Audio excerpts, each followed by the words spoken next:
I saw one of the grandest such stories written in the rocks outside the Indian city of Bhubaneswar, where I spent 3 months studying culture and morality. King Ashoka, after assuming control of the Maurya Empire in central India around 272 BCE, set out to expand his territory by conquest. He was successful, subduing by slaughter many of the peoples and kingdoms around him. But after a particularly bloody victory over the Kalinga people near what is now Bhubaneswar, he was seized with horror and remorse. He converted to Buddhism, renounced all further conquest by violence, and devoted his life to creating a kingdom based on justice and respect for Dharma, the cosmic law of Hinduism and Buddhism. He wrote out his vision of a just society and his rules for virtuous behavior, and had these edicts carved into rock walls throughout his kingdom. He sent emissaries as far away as Greece to spread his vision of peace, virtue, and religious tolerance. Ashoka's conversion was caused by victory, not adversity, yet people are often traumatized, as modern research on soldiers indicates, by killing as well as by facing the threat of death. Like so many who experience post-traumatic growth, Ashoka underwent a profound transformation. In his edicts, he described himself as having become more forgiving, compassionate, and tolerant of those who differed with him. Few people have the chance to go from mass murderer to patron of humanity, but a great many people facing death report changes in values and perspectives. A diagnosis of cancer is often described, in retrospect, as a wake-up call, a reality check, or a turning point. Many people consider changing careers or reducing the time they spend at work. The reality that people often wake up to is that life is a gift they have been taking for granted, and that people matter more than money. Charles Dickens's A Christmas Carol captures a deep truth about the effects of facing mortality. A few minutes with the ghost of Christmas yet to come converts Scrooge, the ultimate miser, into a generous man who takes delight in his family, his employees, and the strangers he passes on the street. I don't want to celebrate suffering, prescribe it for everyone, or minimize the moral imperative to reduce it where we can. I don't want to ignore the pain that ripples out from each diagnosis of cancer, spreading fear along lines of kinship and friendship. I want only to make the point that suffering is not always all bad for all people. There is usually some good mixed in with the bad, and those who find it have found something precious, a key to moral and spiritual development. As Shakespeare wrote, "Sweet are the uses of adversity, which like the toad, ugly and venomous, wears yet a precious jewel in his head." Must we suffer? The adversity hypothesis has a weak and a strong version. In the weak version, adversity can lead to growth, strength, joy, and self-improvement by the 3 mechanisms of post-traumatic growth described above. The weak version is well supported by research, but it has few clear implications for how we should live our lives. The strong version of the hypothesis is more unsettling. It states that people must endure adversity to grow, and that the highest levels of growth and development are only open to those who have faced and overcome great adversity. If the strong version of the hypothesis is valid, it has profound implications for how we should live our lives and structure our societies. It means that we should take more chances and suffer more defeats. It means that we might be dangerously overprotecting our children, offering them lives of bland safety and too much counseling while depriving them of the critical incidents that would help them to grow strong and to develop the most intense friendships.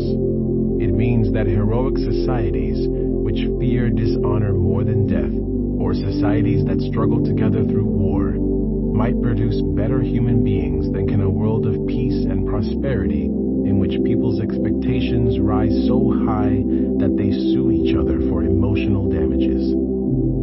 But is the strong version valid? People often say that they have been profoundly changed by adversity. Yet researchers have so far collected little evidence of adversity-induced personality change beyond such reports. People's scores on personality tests are fairly stable over the course of a few years, even for people who report report that they have changed a great deal in the interim. In one of the few studies that tried to verify reports of growth by asking the subject's friends about them, the friends noticed much less change than the subjects had reported. These studies might, however, have been looking for change in the wrong place. Psychologists often approach personality by measuring basic traits such as the Big Five: neuroticism, extroversion, openness to new experiences, agreeableness, warmth/niceness, and conscientiousness. These traits are facts about the elephant, about a person's automatic reactions to various situations. They are fairly similar between identical twins reared apart, indicating that they are influenced in part by genes, although they are also influenced by changes in the conditions of one's life or the roles one plays, such as becoming a parent. But psychologist Dan McAdams has suggested that personality really has three levels, and too much attention has been paid to the lowest level, the basic traits.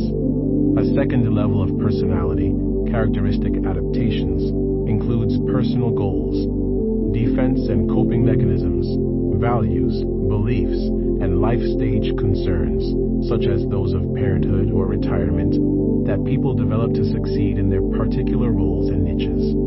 These adaptations are influenced by basic traits. A person high on neuroticism will have many more defense mechanisms. An extrovert will rely more heavily on social relationships.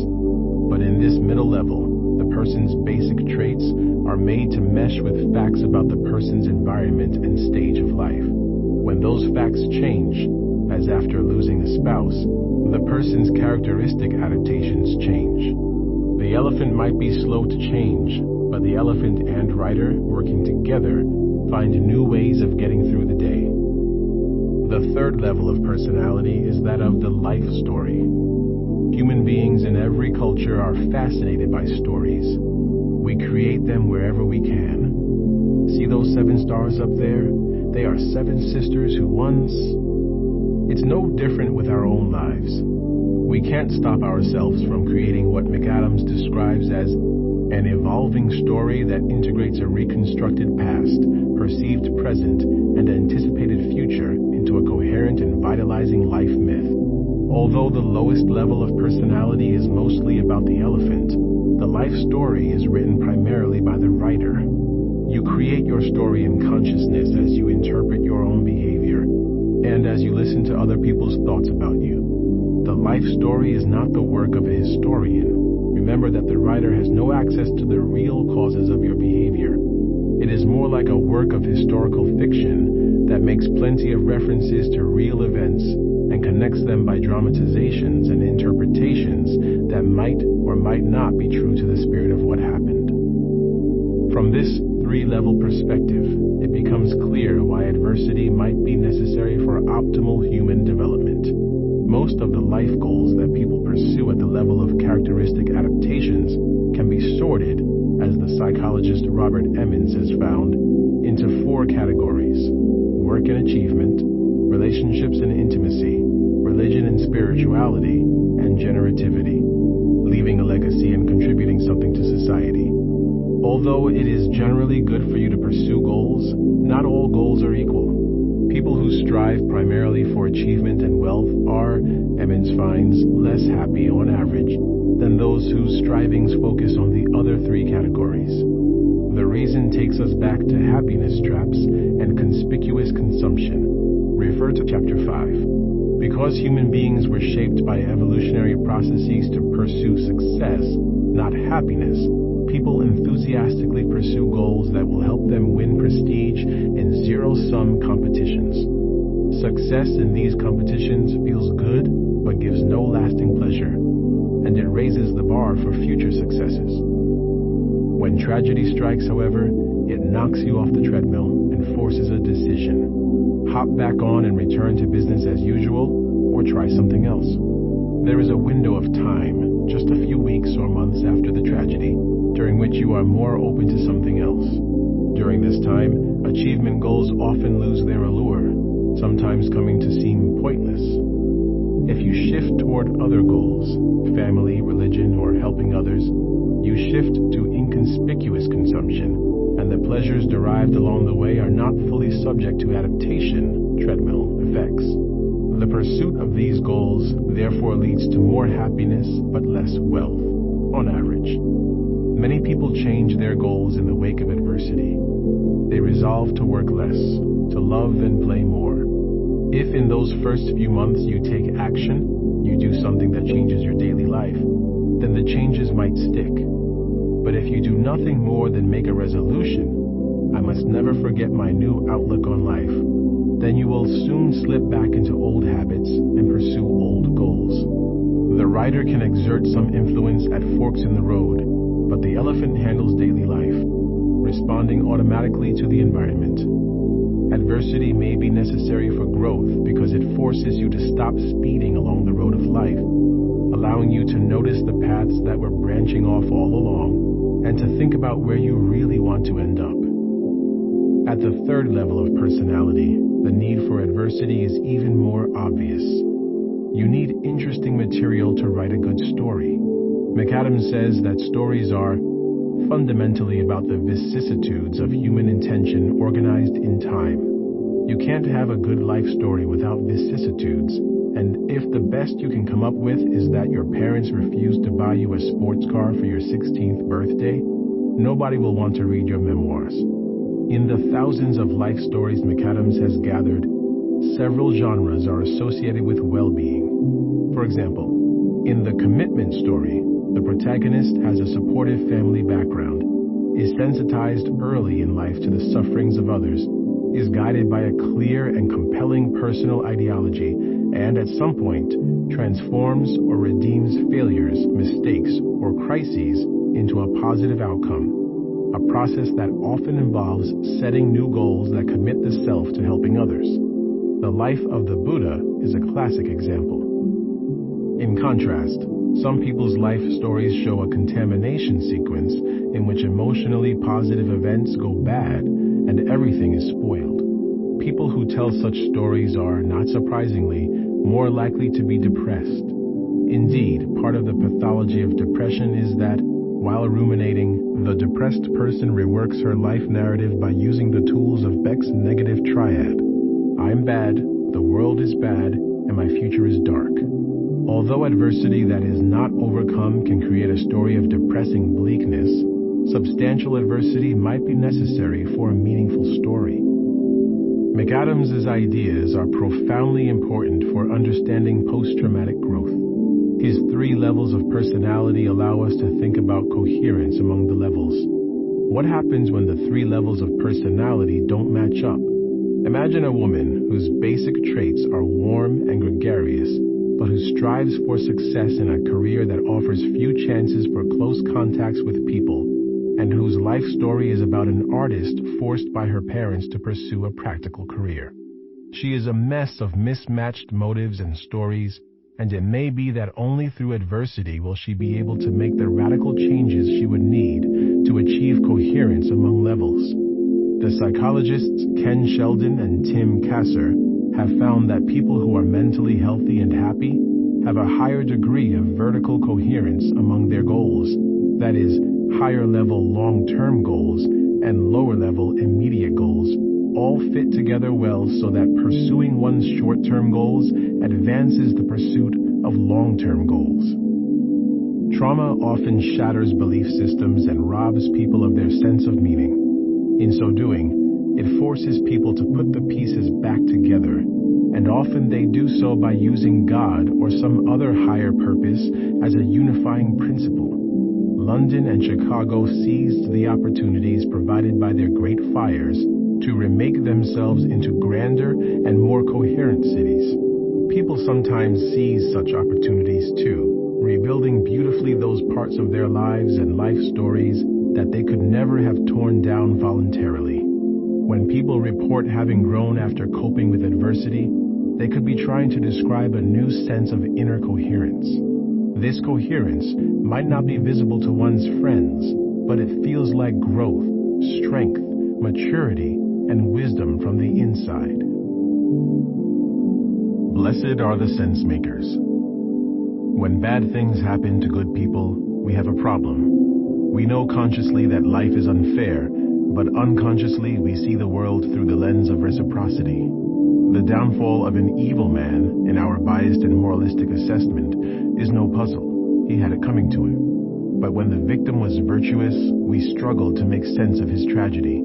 At an intuitive level, we all believe in karma, the Hindu notion that people reap what they sow. The psychologist Mel Lerner has demonstrated that we are so motivated to believe that people get what they deserve and deserve what they get, that we often blame the victim of a tragedy, particularly when we can't achieve justice by punishing a perpetrator or compensating the victim. In Lerner's experiments, the desperate need to make sense of events can lead people to inaccurate conclusions. For example, a woman led on a rapist. But, in general, the ability to make sense of tragedy and then find benefit in it is the key that unlocks post-traumatic growth. When trauma strikes, some people find the key dangling around their necks with instructions printed on it. Others are left to fend for themselves, and they do not fend as well. Psychologists have devoted a great deal of effort to figuring out who benefits from trauma and who is crushed. The answer compounds the already great unfairness of life. Optimists are more likely to benefit than pessimists. Optimists are, for the most part, people who won the cortical lottery. They have a high happiness set point, they habitually look on the bright side, and they easily find silver linings. Life has a way of making the rich get richer and the happy get happier. When a crisis strikes, people cope in three primary ways. Active coping, taking direct action to fix the problem. Reappraisal, doing the work within, getting one's own thoughts right and looking for silver linings. And avoidance coping, working to blunt one's emotional reactions by denying or avoiding the events, or by drinking, drugs, and other distractions. People who have a basic level trait of optimism, McAdams is level 1, tend to develop a coping style, McAdams is level 2, that alternates between active coping and reappraisal. Because optimists expect their efforts to pay off, they go right to work fixing the problem. But if they fail, they expect that things usually work out for the best, and so they can't help but look for possible benefits. When they find them, they write a new chapter in their life story. McAdams is level 3, a story of continual overcoming and growth. In contrast, people who have a relatively negative affective style, complete with more activity in the front right cortex than the front left, live in a world filled with many more threats and have less confidence that they can deal with them. They develop a coping style that relies more heavily on avoidance and other defense mechanisms. They work harder to manage their pain than to fix their problems, so their problems often get worse. Drawing the lesson that the world is unjust and uncontrollable, and that things often work out for the worst, they weave this lesson into their life story where it contaminates the narrative. If you are a pessimist, you are probably feeling gloomy right now. But despair not. The key to growth is not optimism per se. It is the sense-making that optimists find easy. If you can find a way to make sense of adversity and draw constructive lessons from it, you can benefit too. And you can learn to become a sense-maker by reading Jamie Pennebaker's Opening Up. Pennebaker began his research by studying the relationship between trauma, such as childhood sexual abuse, and later health problems. Trauma and stress are usually bad for people, and Pennebaker thought that self-disclosure, talking with friends or therapists, might help the body at the same time that it helps the mind. One of his early hypotheses was that traumas that carry more shame, such as being raped as opposed to a non-sexual assault, or losing a spouse to suicide rather than to a car accident, would produce more illness because people are less likely to talk about such events with others. But the nature of the trauma turned out to be almost irrelevant. What mattered was what people did afterward. Those who talked with their friends or with a support group were largely spared the health-damaging effects of trauma. Once Pennebaker had found a correlation between disclosure and health, he took the next step in the scientific process and tried to create health benefits by getting people to disclose their secrets. Pennebaker asked people to write about the most upsetting or traumatic experience of your entire life, preferably one they had not talked about with others in great detail. He gave them plenty of blank paper and asked them to keep writing for 15 minutes on 4 consecutive days. Subjects in a control group were asked to write about some other topic. For example, their houses, a typical workday, for the same amount of time. In each of his studies, Pennebaker got his subjects permission to obtain their medical records at some point in the future. Then he waited a year and observed how often people in the 2 groups got sick. The people who wrote about traumas went to the doctor or the hospital fewer times in the following year. I did not believe this result when I first heard it. How on earth could 1 hour of writing stave off the flu 6 months later? Pennebaker's results seem to support an old-fashioned Freudian notion of catharsis. People who express their emotions, get it off their chests, or let off steam are healthier. Having once reviewed the literature on the catharsis hypothesis, I knew that there was no evidence for it. Letting off steam makes people angrier, not calmer. Pennebaker discovered that it's not about steam, it's about sense-making. The people in his studies who used their writing time to vent got no benefit. The people who showed deep insight into the causes and consequences of the event on their first day of writing got no benefit either. They had already made sense of things. It was the people who made progress across the 4 days, who showed increasing insight. They were the ones whose health improved over the next year. In later studies, Pennebaker asked people to dance or sing to express their emotions, but these emotionally expressive activities gave no health benefit. You have to use words, and the words have to help you create a meaningful story. If you can write such a story, you can reap the benefits of reappraisal, one of the 2 healthy coping styles, even years after an event. You can close a chapter of your life that was still open, still affecting your thoughts and preventing you from moving on with the larger narrative. Anyone, therefore, can benefit from adversity, although a pessimist will have to take some extra steps, some conscious, writer-initiated steps, to guide the elephant gently in the right direction. The first step is to do what you can before adversity strikes to change your cognitive style. If you are a pessimist, consider meditation, cognitive therapy, or even Prozac. All 3 will make you less subject to negative rumination, more able to guide your thoughts in a positive direction, and therefore more able to withstand future adversity, find meaning in it, and grow from it. The second step is to cherish and build your social support network. Having 1 or 2 good attachment relationships helps adults as well as children and rhesus monkeys to face threats. Trusted friends who are good listeners can be a great aid to making sense and finding meaning. Third, religious faith and practice can aid growth, both by directly fostering sense-making. Religions provide stories and interpretive schemes for losses and crises, and by increasing social support. Religious people have relationships through their religious communities, and many have a relationship with God.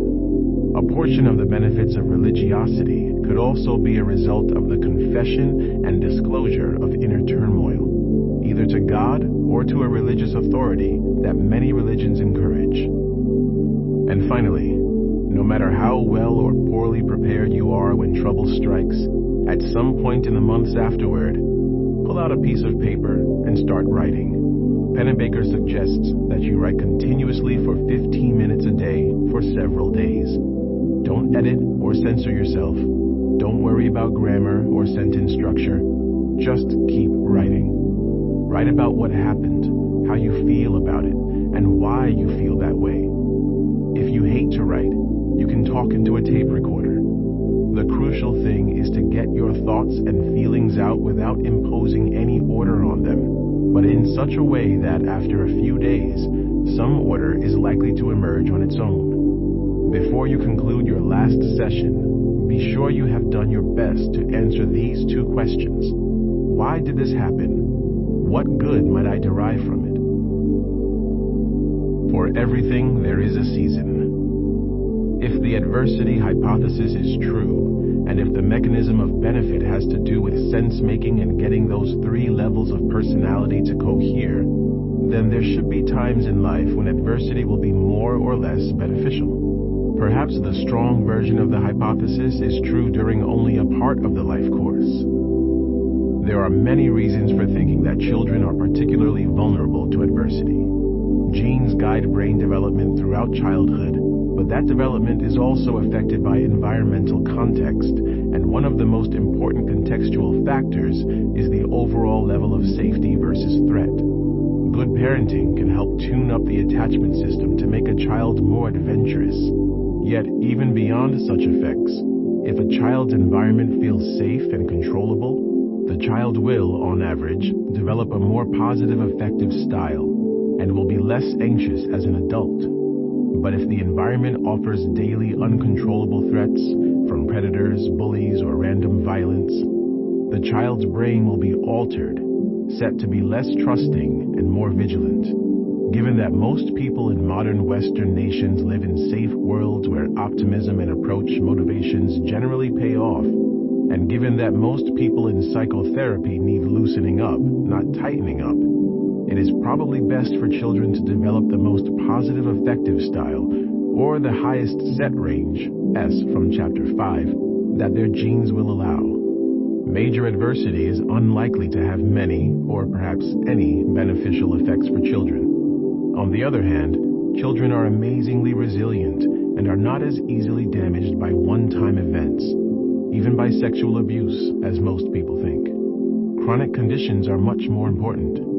Of course, children need limits to learn self-control, and they need plenty of failure to learn that success takes hard work and persistence. Children should be protected, but not spoiled. Things might be different for teenagers. Younger children know some stories about themselves, but the active and chronic striving to integrate one's past, present, and future into a coherent narrative begins only in the mid to late teens.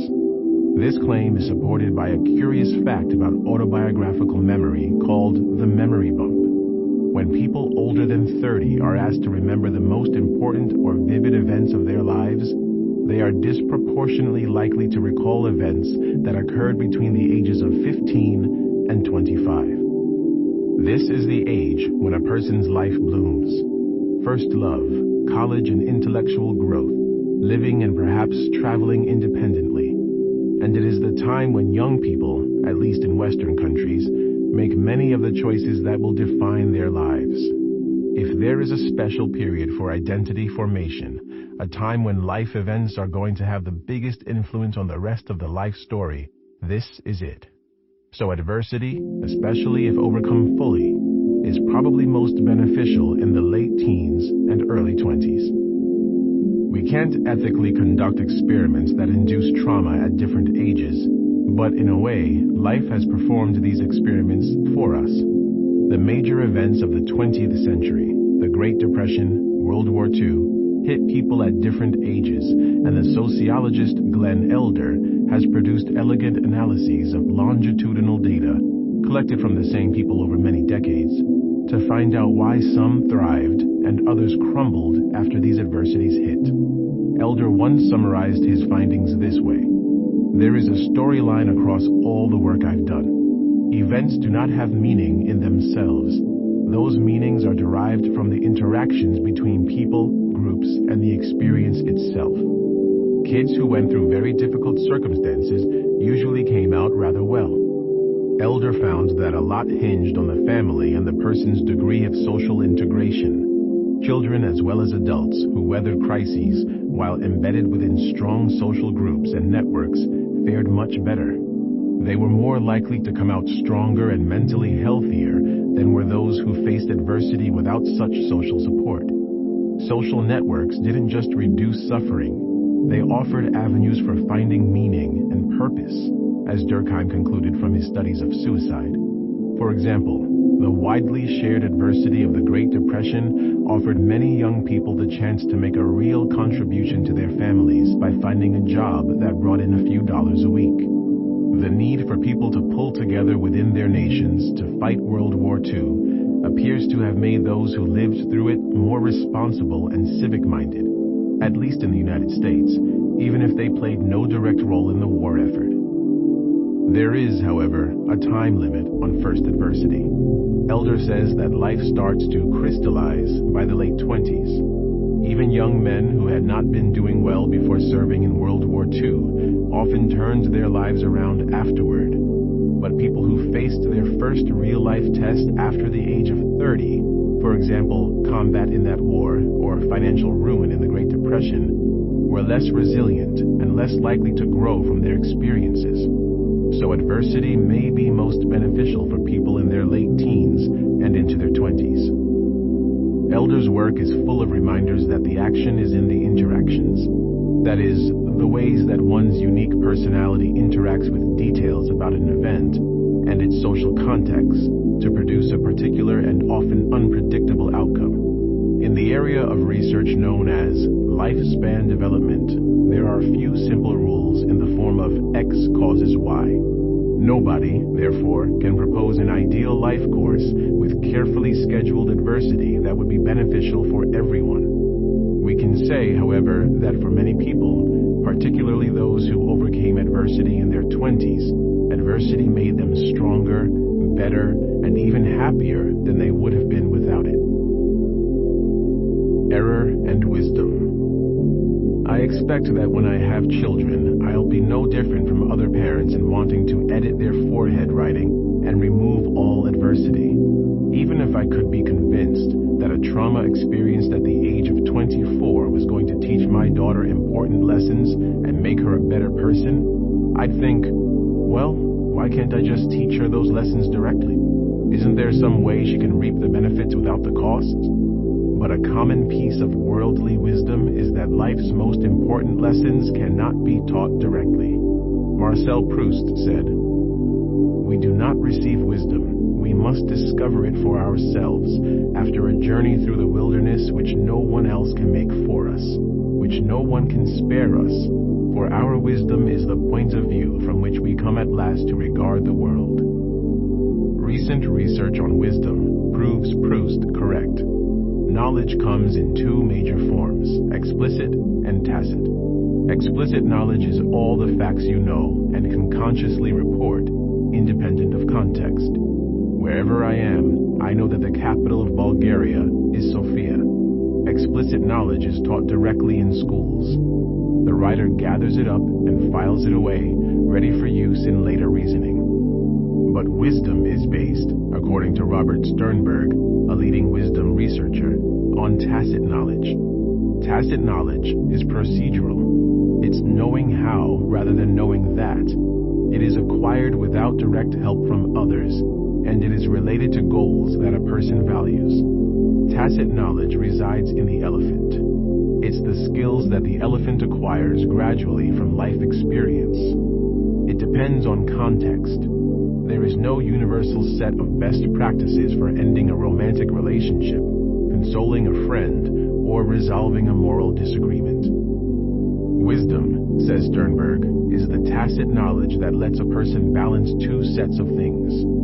First, wise people are able to balance their own needs, the needs of others, and the needs of people or things beyond the immediate interaction. For example, institutions, the environment, or people who may be adversely affected later on. Ignorant people see everything in black and white. They rely heavily on the myth of pure evil, and they are strongly influenced by their own self-interest. The wise are able to see things from others' points of view, appreciate shades of gray, and then choose or advise a course of action that works out best for everyone in the long run. Second, wise people are able to balance three responses to situations: adaptation, changing the self to fit the environment; shaping, changing the environment; and selection, choosing to move to a new environment. This second balance corresponds roughly to the famous serenity prayer. God, grant me the serenity to accept the things I cannot change, courage to change the things I can, and wisdom to know the difference. If you already know this prayer, your writer knows it explicitly. If you live this prayer, your elephant knows it too, tacitly, and you are wise. Sternberg's ideas show why parents can't teach their children wisdom directly. The best they can do is provide a range of life experiences that will help their children acquire tacit knowledge in a variety of life domains. Parents can also model wisdom in their own lives and gently encourage children to think about situations, look at other viewpoints, and achieve balance in challenging times. Shelter your children when young, but if the sheltering goes on through the child's teens and 20s, it may keep out wisdom and growth as well as pain. Suffering often makes people more compassionate, helping them find balance between self and others. Suffering often leads to active coping, Sternberg's shaping, reappraisal coping, Sternberg's adaptation, or changes in plans and directions, Sternberg's selection. Post-traumatic growth usually involves, therefore, the growth of wisdom. The strong version of the adversity hypothesis might be true, but only if we add caveats. For adversity to be maximally beneficial, it should happen at the right time, young adulthood, to the right people, those with the social and psychological resources to rise to challenges and find benefits, and to the right degree, not so severe as to cause PTSD. Each life course is so unpredictable that we can never know whether a particular setback will be beneficial to a particular person in the long run, but perhaps we do know enough to allow some editing of a child's forehead writing. Go ahead and erase some of those early traumas, but think twice, or await future research before erasing the rest. Chapter 8. The Felicity of Virtue. It is impossible to live the pleasant life without also living sensibly, nobly, and justly, and it is impossible to live sensibly, nobly, and justly without living pleasantly. Epicurus. Set your heart on doing good. Do it over and over again, and you will be filled with joy. A fool is happy until his mischief turns against him, and a good man may suffer until his goodness flowers. Buddha. When sages and elders urge virtue on the young, they sometimes sound like snake oil salesmen. The wisdom literature of many cultures essentially says, "Gather round, I have a tonic that will make you happy, healthy, wealthy, and wise. It will get you into heaven and bring you joy on earth along the way. Just be virtuous." Young people are extremely good, though, at rolling their eyes and shutting their ears. Their interests and desires are often at odds with those of adults. They quickly find ways to pursue their goals and get themselves into trouble, which often becomes character-building adventure.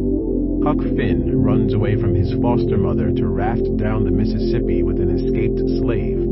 The young Buddha leaves his father's palace to begin his spiritual quest in the forest. Luke Skywalker leaves his home planet to join the Galactic Rebellion. All three set off on epic journeys that make each into an adult, complete with a set of new virtues. These hard-won virtues are especially admirable to us as readers because they reveal a depth and authenticity of character that we don't see in the obedient kid who simply accepts the virtues he was raised with. In this light, Ben Franklin is supremely admirable. Born in Boston in 1706, he was apprenticed at the age of 12 to his older brother James, who owned a printing shop. After many disputes with and beatings from his brother, he yearned for freedom, but James would not release him from the legal contract of his apprenticeship. So at the age of 17, Ben broke the law and skipped town. He got on a boat to New York and, failing to find work there, kept on going to Philadelphia. There he found work as an apprentice printer and, through skill and diligence, eventually opened his own print shop and published his own newspaper. He went on to spectacular success in business. Poor Richard's Almanac, a compendium of sayings and maxims, was a hit in its day. In science, he proved that lightning is electricity, then tamed it by inventing the lightning rod. In politics, he held too many offices to name. And in diplomacy, he persuaded France to join the American colonies' war against Britain, though France had little to gain from the enterprise. He lived to 84 and enjoyed the ride. He took pride in his scientific discoveries and civic creations. He basked in the love and esteem of France as well as of America, and even as an old man, he relished the attentions of women. What was his secret? Virtue. Not the sort of uptight, pleasure-hating Puritanism that some people now associate with that word, but a broader kind of virtue that goes back to ancient Greece. The Greek word arete meant excellence, virtue, or goodness, especially of a functional sort. The arete of a knife is to cut well. The arete of an eye is to see well. The arete of a person is, well, that's one of the oldest questions of philosophy. What is the true nature, function, or goal of a person relative to which we can say that he or she is living well or badly? Thus, in saying that well-being or happiness, eudaimonia, is an activity of soul in conformity with excellence or virtue, Aristotle wasn't saying that happiness comes from giving to the poor and suppressing your sexuality. He was saying that a good life is one where you develop your strengths, realize your potential, and become what it is in your nature to become. Aristotle believed that all things in the universe had a telos, or purpose toward which they aimed, even though he did not believe that the gods had designed all things. One of Franklin's many gifts was his extraordinary ability to see potential and then realize it. He saw the potential of paved and lighted streets, volunteer fire departments, and public libraries, and he pushed to make them all appear in Philadelphia. He saw the potential of the young American Republic and played many roles in creating it. He also saw the potential in himself for improving his ways, and he set out to do so. In his late 20s, as a young printer and entrepreneur, he embarked on what he called a bold and arduous project of arriving at moral perfection. He picked a few virtues he wanted to cultivate, and he tried to live accordingly. He described immediately the limitations of the writer. While my care was employed in guarding against one fault, I was often surprised by another. Habit took the advantage of inattention.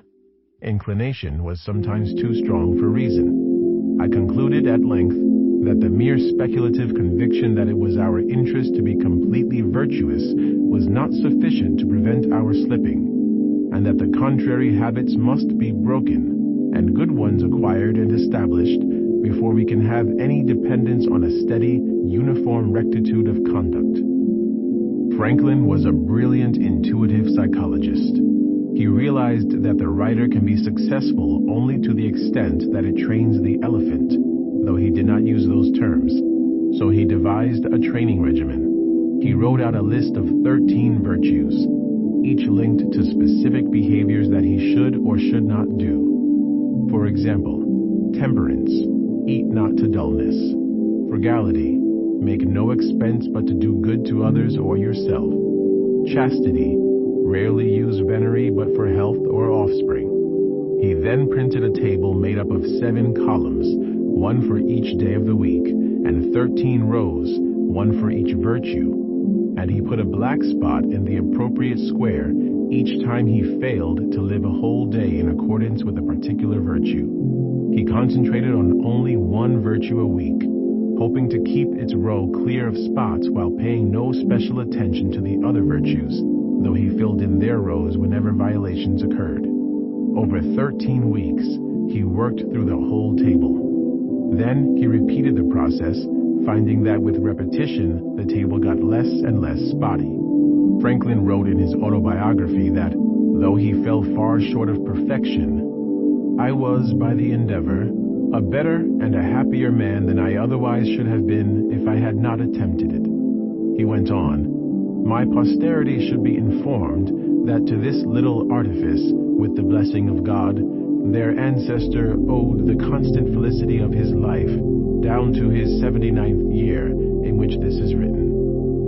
We can't know whether, without his virtue table, Franklin would have been any less happy or successful, but we can search for other evidence to test his main psychological claim. This claim, which I will call the virtue hypothesis, is the same claim made by Epicurus and the Buddha in the epigraphs that open this chapter.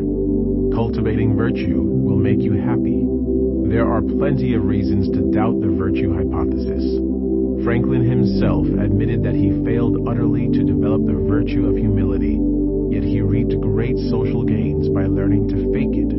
Perhaps the virtue hypothesis will turn out to be true only in a cynical, Machiavellian way. Cultivating the appearance of virtue will make you successful and therefore happy, regardless of your true character. The virtues of the ancients. Ideas have pedigrees.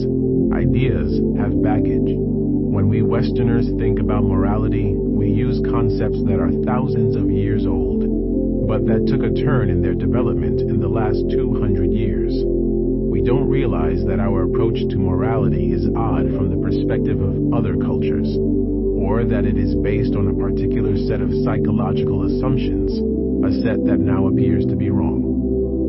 Every culture is concerned about the moral development of its children, and in every culture that left us more than a few pages of writing, we find texts that reveal its approach to morality.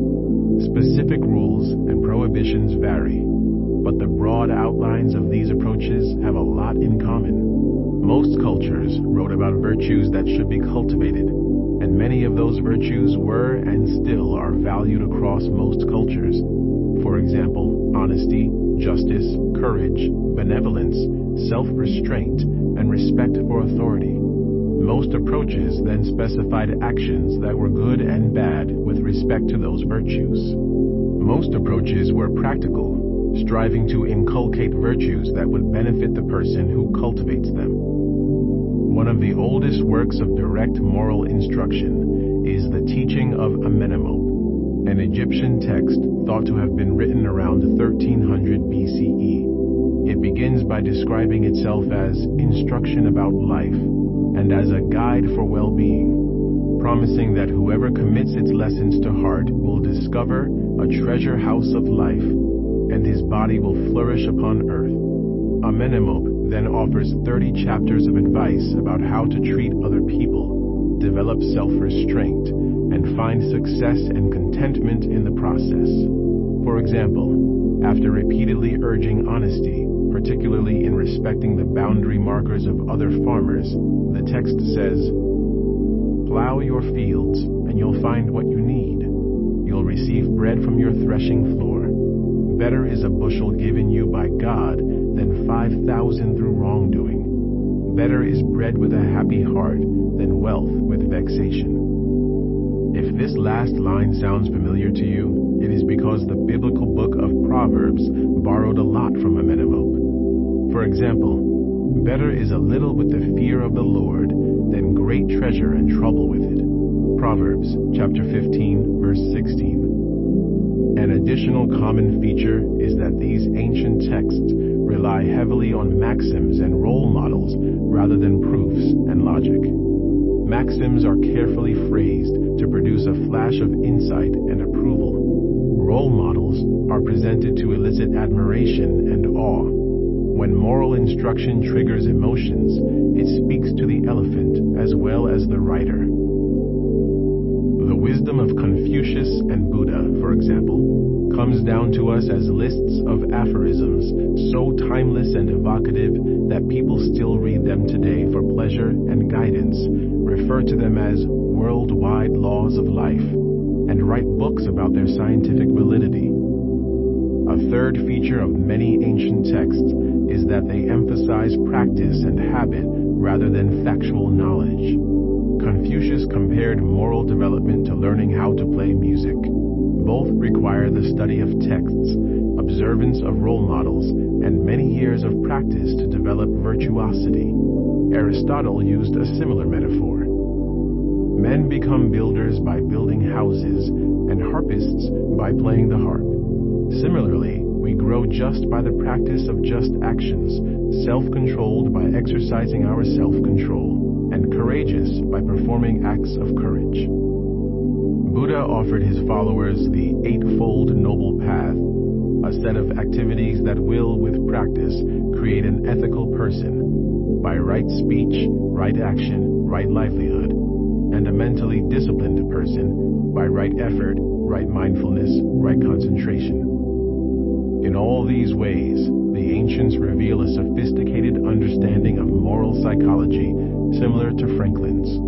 They all knew that virtue resides in a well-trained elephant. They all knew that training takes daily practice and a great deal of repetition. The writer must take part in the training, but if moral instruction imparts only explicit knowledge, facts that the writer can state, it will have no effect on the elephant, and therefore little effect on behavior. Moral education must also impart tacit knowledge, skills of social perception and social emotion so finely tuned that one automatically feels the right thing in each situation, knows the right thing to do, and then wants to do it. Morality, for the ancients, was a kind of practical wisdom. How the West was lost. The Western approach to morality got off to a great start. As in other ancient cultures, it focused on virtues. The Old Testament, the New Testament, Homer, and Aesop all show that our founding cultures relied heavily on proverbs, maxims, fables, and role models to illustrate and teach the virtues. Plato's Republic and Aristotle's Nicomachean Ethics, two of the greatest works of Greek philosophy, are essentially treatises on the virtues and their cultivation. Even the Epicureans, who thought pleasure was the goal of life, believed that people needed virtues to cultivate pleasures. Yet contained in these early triumphs of Greek philosophy are the seeds of later failure. First, the Greek mind that gave us moral inquiry also gave us the beginnings of scientific inquiry, the aim of which is to search for the smallest set of laws that can explain the enormous variety of events in the world. Science values parsimony, but virtue theories, with their long lists of virtues, were never parsimonious. How much more satisfying it would be to the scientific mind to have one virtue, principle, or rule from which all others could be derived. Second, the widespread philosophical worship of reason made many philosophers uncomfortable with locating virtue in habits and feelings. Although Plato located most of virtue in the rationality of his charioteer, even he had to concede that virtue required the right passions. He therefore came up with that complicated metaphor in which one of two horses contains some virtue, but the other has none. For Plato and many later thinkers, rationality was a gift from the gods, a tool to control our animal lusts. Rationality had to be in charge. These two seeds, the quest for parsimony and the worship of reason, lay dormant in the centuries after the fall of Rome, but they sprouted and bloomed in the European Enlightenment of the 18th century. As advances in technology and commerce began to create a new world, some people began to seek rationally justified social and political arrangements. The French philosopher René Descartes, writing in the 17th century, was quite happy to rest his ethical system on the benevolence of God. But Enlightenment thinkers sought a foundation for ethics that did not depend on divine revelation or on God's enforcement. It was as though somebody had offered a prize, like the prizes that lured early aviators to undertake daring journeys. £10,000 to the first philosopher who can come up with a single moral rule to be applied through the power of reason that can cleanly separate good from bad. Had there been such a prize, it would have gone to the German philosopher Immanuel Kant. Like Plato, Kant believed that human beings have a dual nature, part animal and part rational. The animal part of us follows the laws of nature, just as does a falling rock or a lion killing its prey. There is no morality in nature. There is only causality. But the rational part of us, Kant said, can follow a different kind of law. It can respect rules of conduct, and so people, but not lions, can be judged morally for the degree to which they respect the right rules. What might those rules be? Here Kant devised the cleverest trick in all moral philosophy. He reasoned that for moral rules to be laws, they had to be universally applicable. If gravity worked differently for men and women, or for Italians and Egyptians, we could not speak of it as a law, but rather than searching for rules to which all people would in fact agree, a difficult task, likely to produce only a few bland generalities, Kant turned the problem around and said that people should think about whether the rules guiding their own actions could reasonably be proposed as universal laws. If you are planning to break a promise that has become inconvenient, can you really propose a universal rule that states people ought to break promises that have become inconvenient? Endorsing such a rule would render all promises meaningless. Nor could you consistently will that people cheat, lie, steal, or in any other way deprive other people of their rights or their property, for such evils would surely come back to visit you. This simple test, which Kant called the categorical imperative, was extraordinarily powerful. It offered to make ethics a branch of applied logic, thereby giving it the sort of certainty that secular ethics, without recourse to a sacred book, had always found elusive. Over the following decades, the English philosopher Jeremy Bentham challenged Kant for the hypothetical prize. When Bentham became a lawyer in 1767, he was appalled by the complexities and inefficiencies of English law. He set out, with typical Enlightenment boldness, to reconceive the entire legal and legislative system by stating clear goals and proposing the most rational means of achieving those goals. The ultimate goal of all legislation, he concluded, was the good of the people, and the more good, the better. Bentham was the father of utilitarianism, the doctrine that in all decision-making, legal and personal, our goal should be the maximum total benefit, utility, but who gets the benefit is of little concern. The argument between Kant and Bentham has continued ever since. Descendants of Kant, known as deontologists, from the Greek deon, obligation, try to elaborate the duties and obligations that ethical people must respect, even when their actions lead to bad outcomes. For example, you must never kill an innocent person, even if doing so will save 100 lives. Descendants of Bentham, known as consequentialists, because they evaluate actions only by their consequences, try to work out the rules and policies that will bring about the greatest good, even when doing so will sometimes violate other ethical principles. Go ahead and kill the one to save the 100, they say, unless it will set a bad example that leads to later problems. Despite their many differences, however, the two camps agree in important ways. They both believe in parsimony. Decisions should be based ultimately on one principle only, be it the categorical imperative or the maximization of utility.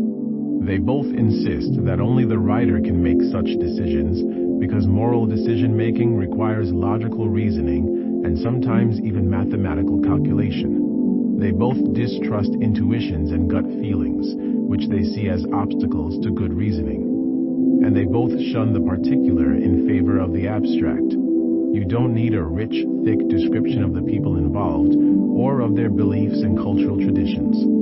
You just need a few facts and a ranked list of their likes and dislikes if you are a utilitarian. It doesn't matter what country or historical era you are in. It doesn't matter whether the people involved are your friends, your enemies, or complete strangers. The moral law, like a law of physics, works the same for all people at all times. These two philosophical approaches have made enormous contributions to legal and political theory and practice. Indeed, they helped create societies that respect individual rights, Kant, while still working efficiently for the good of the people, Bentham. But these ideas have also permeated Western culture more generally, where they have had some unintended consequences. The philosopher Edmund Pincoffs has argued that consequentialists and deontologists worked together to convince Westerners in the 20th century that morality is the study of moral quandaries and dilemmas. Where the Greeks focused on the character of a person and asked what kind of person we should each aim to become, modern ethics focuses on actions, asking when a particular action is right or wrong. Philosophers wrestle with life and death dilemmas. Kill one to save five? Allow aborted fetuses to be used as a source of stem cells? Remove the feeding tube from a woman who has been unconscious for 15 years? Non-philosophers wrestle with smaller quandaries. Pay my taxes when others are cheating? Turn in a wallet full of money that appears to belong to a drug dealer? Tell my spouse about a sexual indiscretion? This turn from character ethics to quandary ethics has turned moral education away from virtues and toward moral reasoning. If morality is about dilemmas, then moral education is training in problem solving. Children must be taught how to think about moral problems, especially how to overcome their natural egoism and take into their calculations the needs of others. As the United States became more ethnically diverse in the 1970s and 1980s, and also more averse to authoritarian methods of education, the idea of teaching specific moral facts and values went out of fashion. Instead, the rationalist legacy of quandary ethics gave us teachers and many parents who would enthusiastically endorse this line from a recent child-rearing handbook. My approach does not teach children what and what not to do and why, but rather it teaches them how to think so they can decide for themselves what and what not to do and why. I believe that this turn from character to quandary was a profound mistake for two reasons. First, it weakens morality and limits its scope. Where the ancients saw virtue and character at work in everything a person does, our modern conception confines morality to a set of situations that arise for each person only a few times in any given week. Trade-offs between self-interest and the interests of others. In our thin and restricted modern conception, a moral person is one who gives to charity, helps others, plays by the rules, and in general does not put her own self-interest too far ahead of others. Most of the activities and decisions of life are therefore insulated from moral concern. When morality is reduced to the opposite of self-interest, however, the virtue hypothesis becomes paradoxical. In modern terms, the virtue hypothesis says that acting against your self-interest is in your self-interest. It's hard to convince people that this is true, and it can't possibly be true in all situations. In his time, Ben Franklin had a much easier task when he extolled the virtue hypothesis. Like the ancients, he had a thicker, richer notion of virtues as a garden of excellences that a person cultivates to become more effective and appealing to others. Seen in this way, virtue is obviously its own reward. Franklin's example implicitly posed this question for his contemporaries and his descendants. Are you willing to work now for your own later well-being? Or are you so lazy and short-sighted that you won't make the effort? The second problem with the turn to moral reasoning is that it relies on bad psychology. Many moral education efforts since the 1970s take the rider off the elephant and train him to solve problems on his own. After being exposed to hours of case studies, classroom discussions about moral dilemmas, and videos about people who faced dilemmas and made the right choices, the child learns how, not what, to think. Then class ends. The rider gets back on the elephant, and nothing changes at recess. Trying to make children behave ethically by teaching them to reason well is like trying to make a dog happy by wagging its tail. It gets causality backwards. During my first year of graduate school at the University of Pennsylvania, I discovered the weakness of moral reasoning in myself. I read a wonderful book, Practical Ethics, by the Princeton philosopher Peter Singer. Singer, a humane consequentialist, shows how we can apply a consistent concern for the welfare of others to resolve many ethical problems of daily life. Singer's approach to the ethics of killing animals changed forever my thinking about my food choices. Singer proposes and justifies a few guiding principles. First, it is wrong to cause pain and suffering to any sentient creature. Therefore, current factory farming methods are unethical. Second, it is wrong to take the life of a sentient being that has some sense of identity and attachments. Therefore, killing animals with large brains and highly developed social lives such as other primates and most other mammals, is wrong, even if they could be raised in an environment they enjoyed and were then killed painlessly. Singer's clear and compelling arguments convinced me on the spot, and since that day I have been morally opposed to all forms of factory farming. Morally opposed, but not behaviorally opposed. I love the taste of meat, and the only thing that changed in the first 6 months after reading Singer is that I thought about my hypocrisy each time I ordered a hamburger. But then, during my second year of graduate school, I began to study the emotion of disgust, and I worked with Paul Rozin, one of the foremost authorities on the psychology of eating. Rozin and I were trying to find video clips to elicit disgust in the experiments we were planning, and we met one morning with a research assistant who showed us some videos he had found. One of them was Faces of Death, a compilation of real and fake video footage of people being killed. These scenes were so disturbing that we could not ethically use them. Along with the videotaped suicides and executions, there was a long sequence shot inside a slaughterhouse. I watched in horror as cows moving down a dripping disassembly line were bludgeoned, hooked, and sliced up. Afterwards, Rozin and I went to lunch to talk about the project. We both ordered vegetarian meals. For days afterwards, the sight of red meat made me queasy. My visceral feelings now matched the beliefs Singer had given me. The elephant now agreed with the writer, and I became a vegetarian for about 3 weeks. Gradually, as the disgust faded, fish and chicken re-entered my diet. Then red meat did too, although even now, 18 years later, I still eat less red meat and choose non-factory farmed meats when they are available. That experience taught me an important lesson. I think of myself as a fairly rational person. I found Singer's arguments persuasive, but, to paraphrase Medea's lament from chapter 1, I saw the right way and approved it, but followed the wrong until an emotion came along to provide some force. The virtues of positive psychology.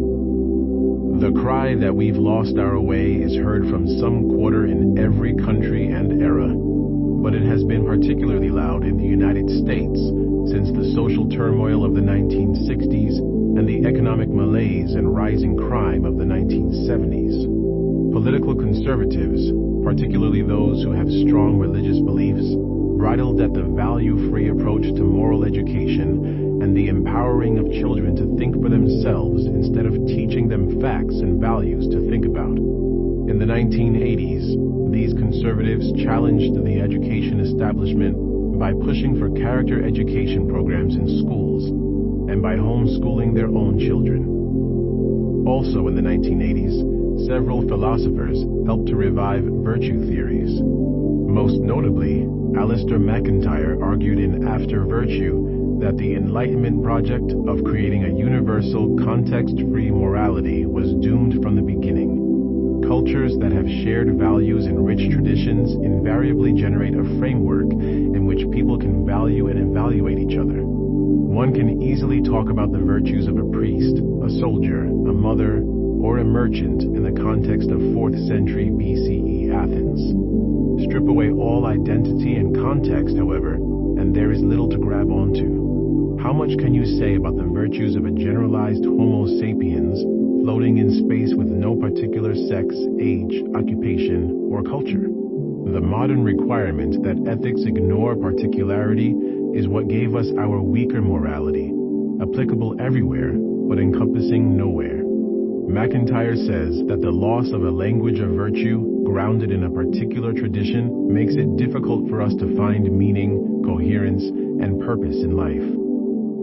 In recent years, even psychology has become involved. In 1998, Martin Seligman founded positive psychology when he asserted that psychology had lost its way. Psychology had become obsessed with pathology and the dark side of human nature, blind to all that was good and noble in people. Seligman noted that psychologists had created an enormous manual known as the DSM, the Diagnostic and Statistic Manual of Mental Disorders, to diagnose every possible mental illness and behavioral annoyance, but psychology didn't even have a language with which to talk about the upper reaches of human health, talent, and possibility. When Seligman launched positive psychology, one of his first goals was to create a diagnostic manual for the strengths and virtues. He and another psychologist, Chris Peterson, of the University of Michigan, set out to construct a list of the strengths and virtues, one that might be valid for any human culture. I argued with them that the list did not have to be valid for all cultures to be useful. They should focus just on large-scale industrial societies. Several anthropologists told them that a universal list could never be created. Fortunately, however, they persevered.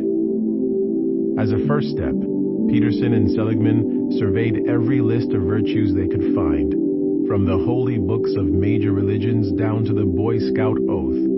Trustworthy, loyal, helpful, friendly. They made large tables of virtues and tried to see which ones were common across lists. Although no specific virtue made every list, 6 broad virtues, or families of related virtues, appeared on nearly all lists. Wisdom, courage, humanity, justice, temperance, and transcendence, the ability to forge connections to something larger than the self. These virtues are widely endorsed because they are abstract.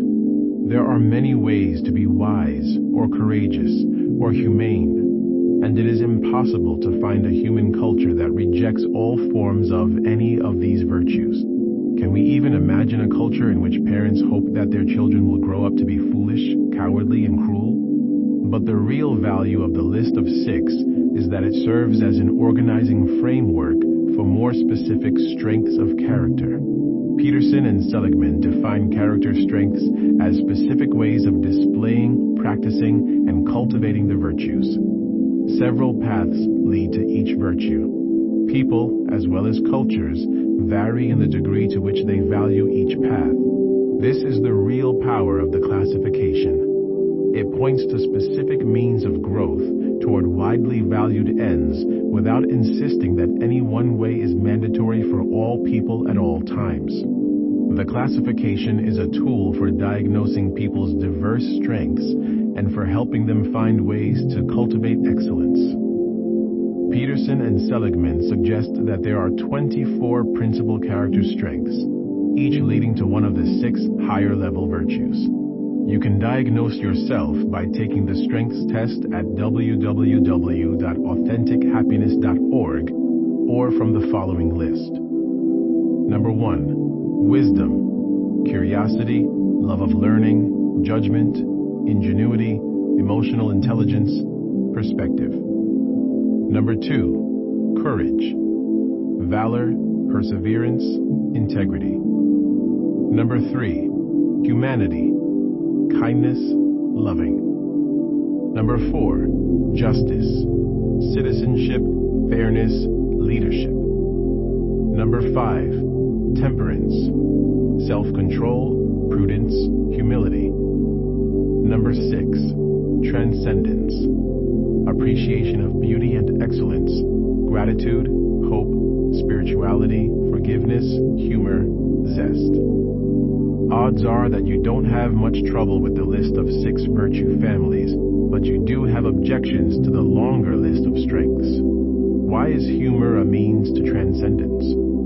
Why is leadership on the list, but not the virtues of followers and subordinates, duty, respect, and obedience? Please, go ahead and argue. The genius of Peterson and Seligman's classification is to get the conversation going, to propose a specific list of strengths and virtues, and then let the scientific and therapeutic communities work out the details. Just as the DSM is thoroughly revised every 10 or 15 years, the classification of strengths and virtues, known among positive psychologists as the UNDSM, is sure to be revised and improved in a few years. In daring to be specific, in daring to be wrong, Peterson and Seligman have demonstrated ingenuity, leadership, and hope. This classification is already generating exciting research and liberating ideas. Here's my favorite idea. Work on your strengths, not your weaknesses. How many of your New Year's resolutions have been about fixing a flaw? And how many of those resolutions have you made several years in a row? It's difficult to change any aspect of your personality by sheer force of will. And if it is a weakness you choose to work on, you probably won't enjoy the process. If you don't find pleasure or reinforcement along the way, then, unless you have the willpower of Ben Franklin, you'll soon give up. But you don't really have to be good at everything. Life offers so many chances to use one tool instead of another, and often you can use a strength to get around a weakness. In the positivity psychology class I teach at the University of Virginia, the final project is to make yourself a better person, using all the tools of psychology, and then prove that you have done so. About half the students each year succeed, and the most successful ones usually either use cognitive behavioral therapy on themselves, it really does work, or employ a strength, or both. For example, one student lamented her inability to forgive. Her mental life was dominated by ruminations about how those to whom she was closest had hurt her. For her project, she drew on her strength of loving. Each time she found herself spiraling down into thoughts about victimhood, she brought to mind a positive memory about the person in question, which triggered a flash of affection. Each flash cut off her anger and freed her, temporarily, from rumination. In time, this effortful mental process became habitual, and she became more forgiving, as she demonstrated using the reports she had filled out each day to chart her progress. The writer had trained the elephant with rewards at each step.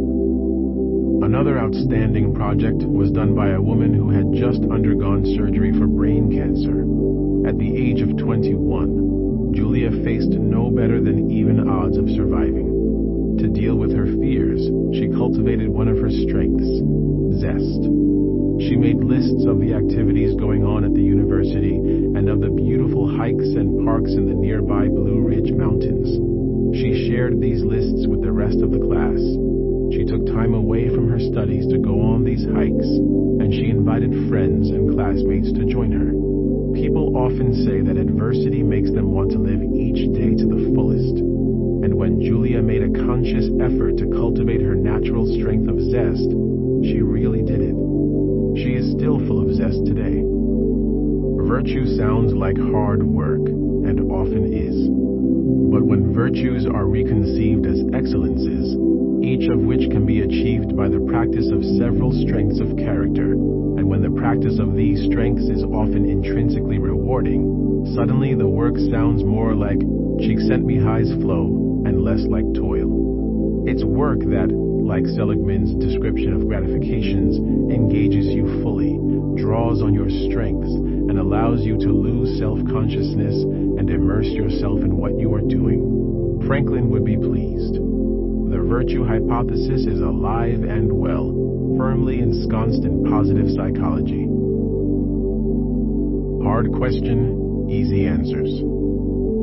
Virtue can be its own reward, but that's obvious only for the virtues that one finds rewarding. If your strengths include curiosity or love of learning, you'll enjoy cultivating wisdom by traveling, going to museums, and attending public lectures. If your strengths include gratitude and appreciation of beauty, the feelings of transcendence you get from contemplating the Grand Canyon will give you pleasure too. But it would be naive to think that doing the right thing always feels good.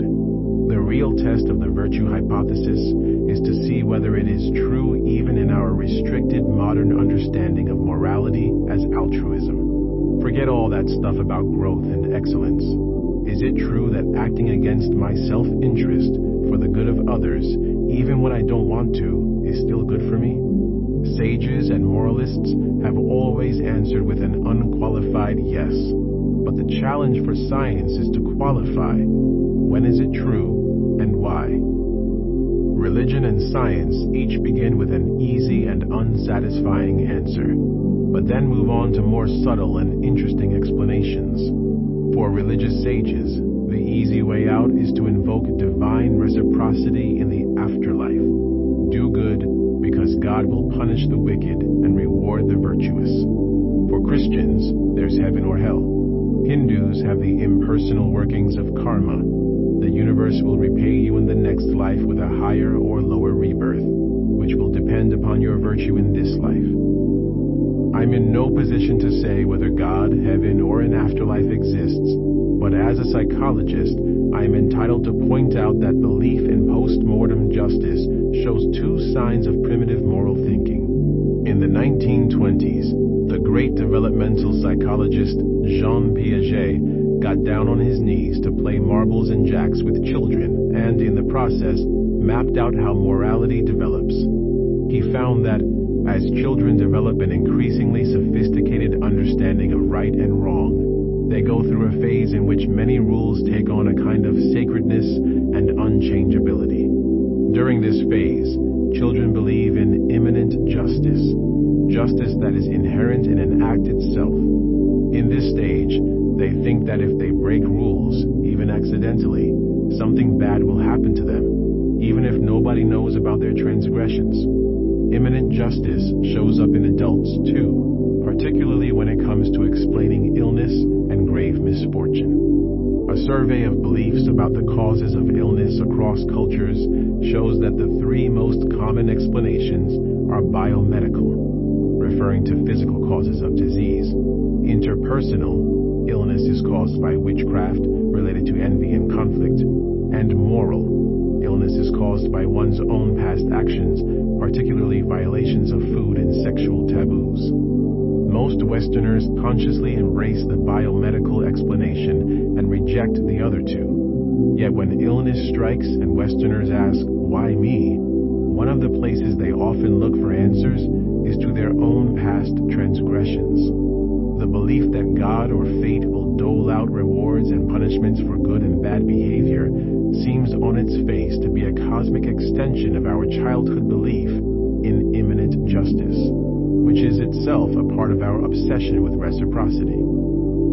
The second problem with post-mortem justice is that it relies on the myth of pure evil. Each of us can easily divide the world into good and evil, but presumably God would not suffer from the many biases and Machiavellian motivations that make us do so.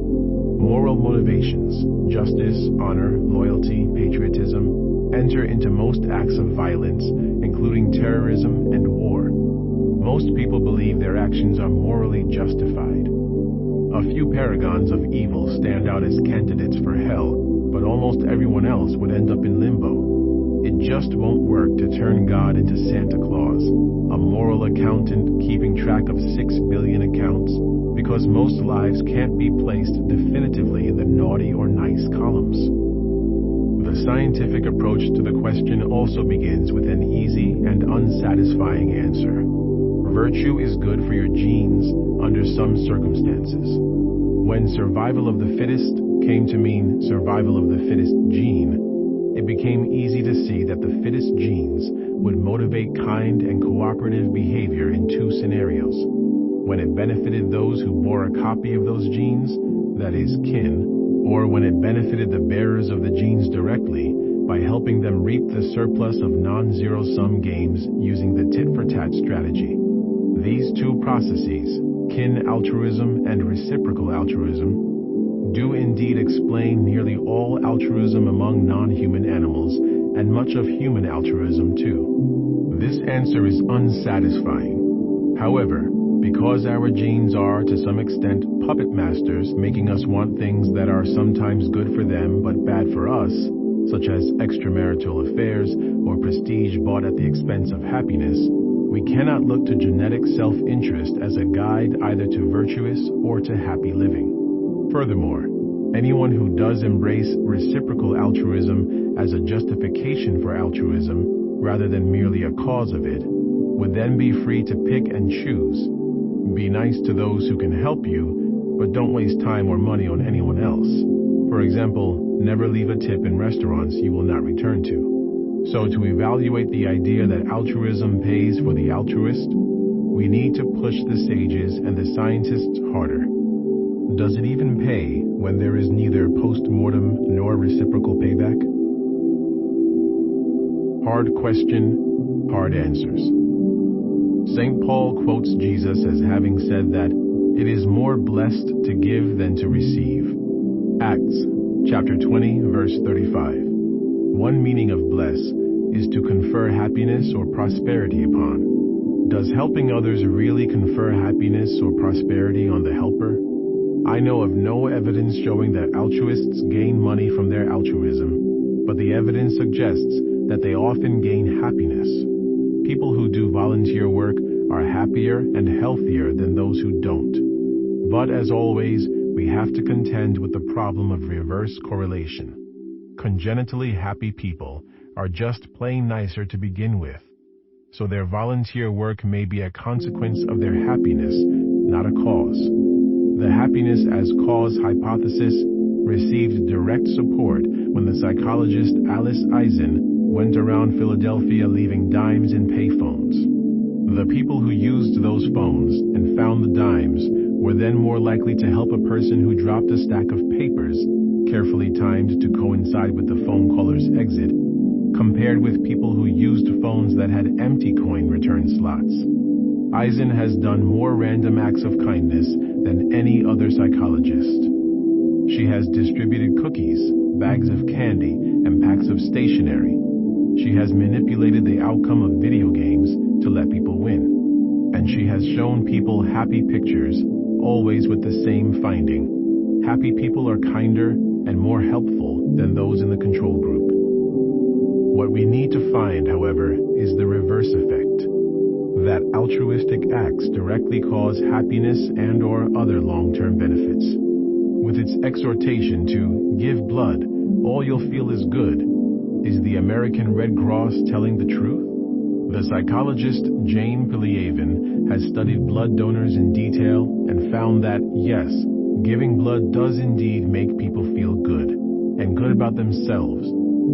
Piliavin has reviewed the broader literature on all kinds of volunteer work and reached the conclusion that helping others does help the self, but in complex ways that depend on one's life stage. Research on service learning, in which mostly high school students do volunteer work and engage in group reflection on what they are doing as part of a course, provides generally encouraging results. Reduced delinquency and behavioral problems, increased civic participation, and increased commitment to positive social values.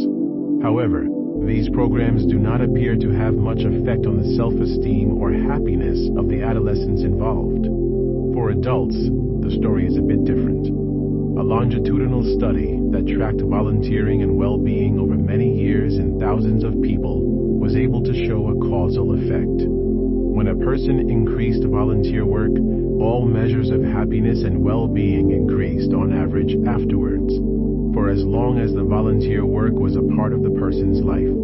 The elderly benefit even more than do other adults, particularly when their volunteer work either involves direct person-to-person helping or is done through a religious organization. The benefits of volunteer work for the elderly are so large that they even show up in improved health and longer life.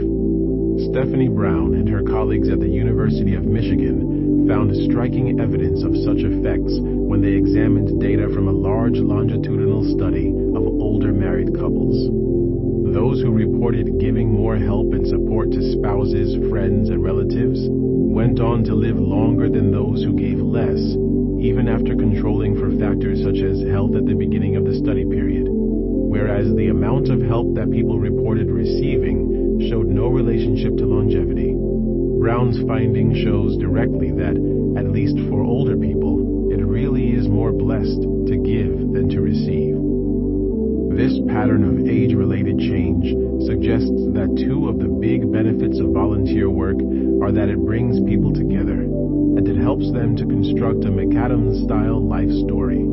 Adolescents are already immersed in a dense network of social relationships, and they are just barely beginning to construct their life stories, so they don't much need either of these benefits. With age, however, one story begins to take shape, and altruistic activities add depth and virtue to one's character. In old age, when social networks are thinned by the deaths of friends and family, The social benefits of volunteering are strongest, and indeed, it is the most socially isolated elderly who benefit the most from volunteering. Furthermore, in old age, generativity, relationship, and spiritual strivings come to matter more, but achievement strivings seem out of place, more appropriate for the middle chapters of a life story.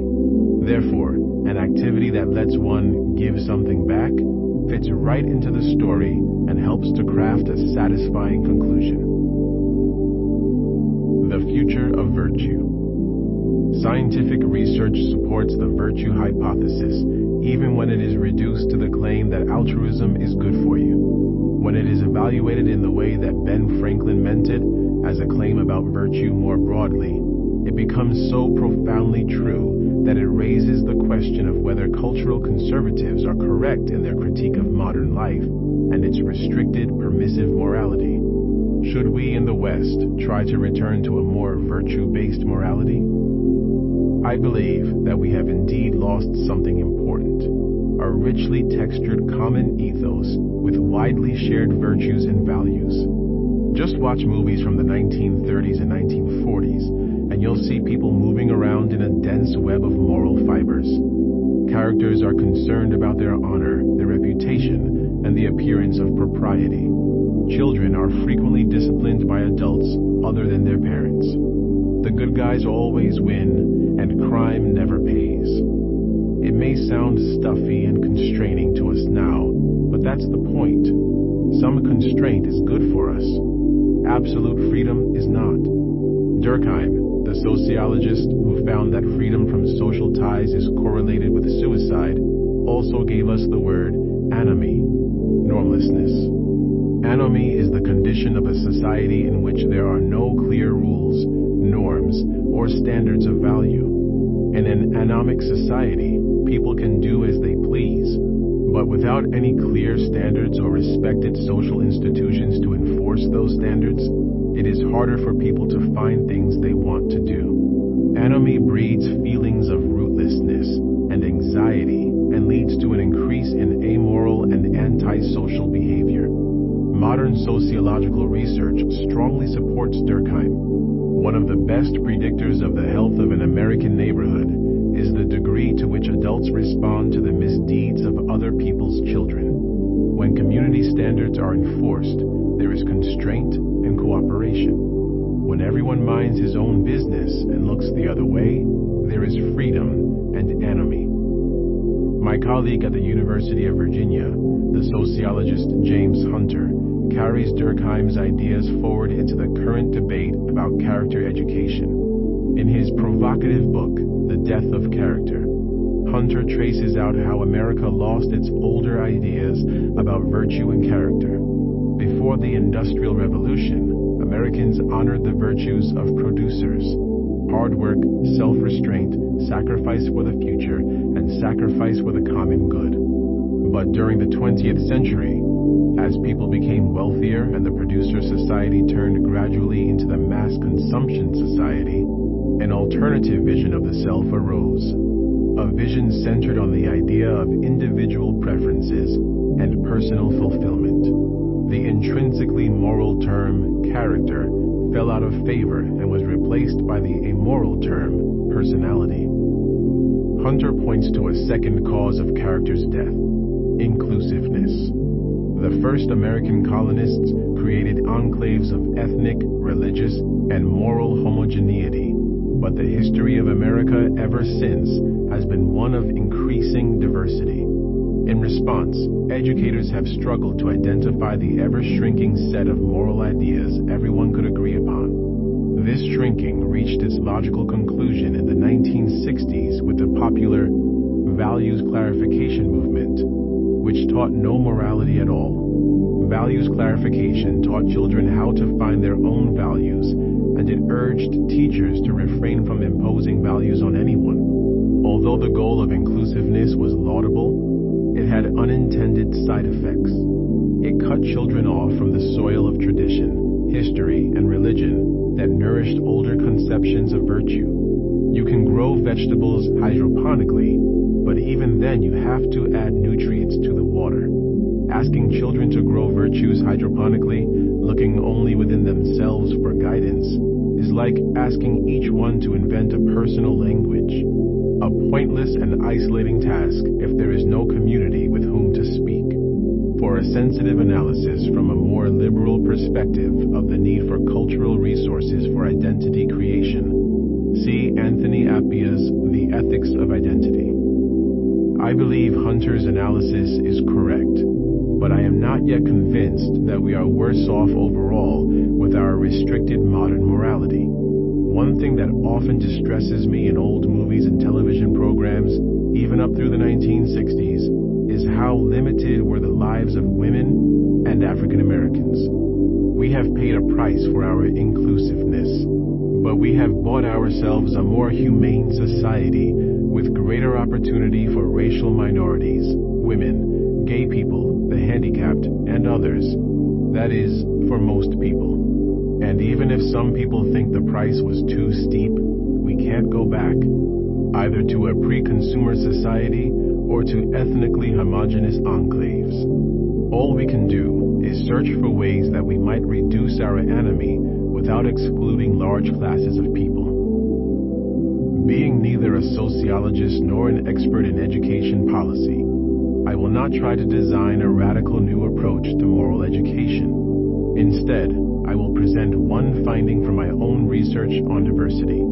The word diversity took on its current role in American discourse only after a 1978 Supreme Court ruling, UC Regents versus Bakke, that the use of racial preferences to achieve racial quotas at universities was unconstitutional, but that it was permissible to use racial preferences to increase diversity in the student body.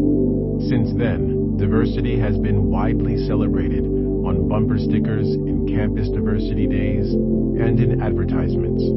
For many liberals, diversity has become an unquestioned good, like justice, freedom, and happiness. The more diversity, the better. My research on morality, however, spurred me to question it. Given how easy it is to divide people into hostile groups based on trivial differences, I wondered whether celebrating diversity might also encourage division, whereas celebrating commonality would help people form cohesive groups and communities. I quickly realized that there are two main kinds of diversity: demographic and moral. Demographic diversity is about socio-demographic categories such as race, ethnicity, sex, sexual orientation, age, and handicap status. Calling for demographic diversity is in large measure calling for justice for the inclusion of previously excluded groups. Moral diversity, on the other hand, is essentially what Durkheim described as anomie, a lack of consensus on moral norms and values. Once you make this distinction, you see that nobody can coherently even want moral diversity. If you are pro-choice on the issue of abortion, would you prefer that there be a wide variety of opinions and no dominant one? Or would you prefer that everyone agree with you and the laws of the land reflect that agreement? If you prefer diversity on an issue, the issue is not a moral issue for you. It is a matter of personal taste.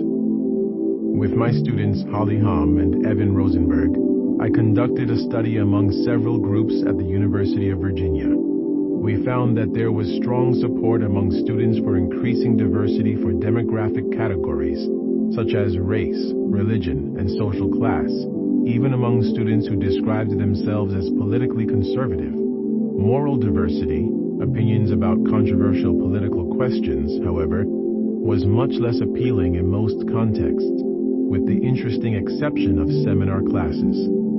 Students wanted to be exposed to moral diversity in class, but not in the people they live with and socialize with.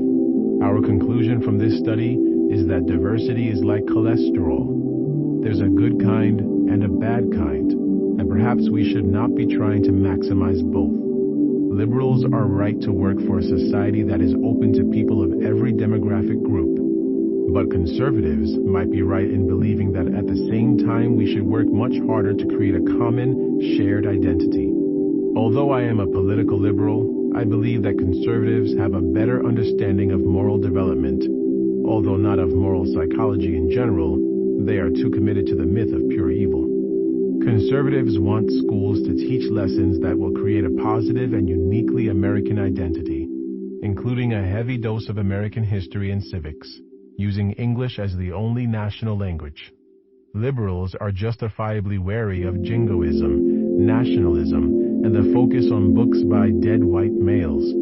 But I think everyone who cares about education should remember that the American motto of E pluribus unum, from many one, has two parts. The celebration of pluribus should be balanced by policies that strengthen the unum. Maybe it's too late. Maybe in the hostility of the current culture war, no one can find any value in the ideas of the other side. Or maybe we can turn for instruction to that great moral exemplar, Ben Franklin. Reflecting upon the way history is driven forward by people and parties fighting each other bitterly in pursuit of their self-interest, Franklin proposed creating a united party for virtue. This party, composed of people who had cultivated virtue in themselves, would act only with a view to the good of mankind. Perhaps that was naive in Franklin's day, and it seems unlikely that these good and wise men would find it as easy to agree on a platform as Franklin supposed. Nonetheless, Franklin may be right that leadership on virtue can never come from the major political actors. It will have to come from a movement of people, such as the people of a town who come together and agree to create moral coherence across the many areas of children's lives. Such movements are happening now. The developmental psychologist William Damon calls them youth charter movements, for they involve the cooperation of all parties to child rearing: parents, teachers, coaches, religious leaders, and the children themselves, who come to consensus on a charter describing the community's shared understandings, obligations, and values, and committing all parties to expect and uphold the same high standards of behavior in all settings.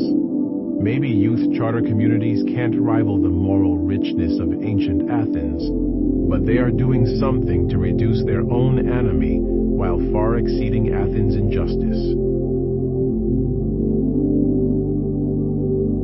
Chapter 9. Divinity with or without God. We must not allow the ignoble to injure the noble, or the smaller to injure the greater. Those who nourish the smaller parts will become small men. Those who nourish the greater parts will become great men. Meng Tzu, 3rd century BCE. God created the angels from intellect without sensuality, the beasts from sensuality without intellect, and humanity from both intellect and sensuality. So when a person's intellect overcomes his sensuality, he is better than the angels. But when his sensuality overcomes his intellect, he is worse than the beasts. Muhammad. Our life is the creation of our minds, and we do much of that creating with metaphor. We see new things in terms of things we already understand. Life is a journey, an argument is a war, the mind is a rider on an elephant. With the wrong metaphor, we are deluded. With no metaphor, we are blind.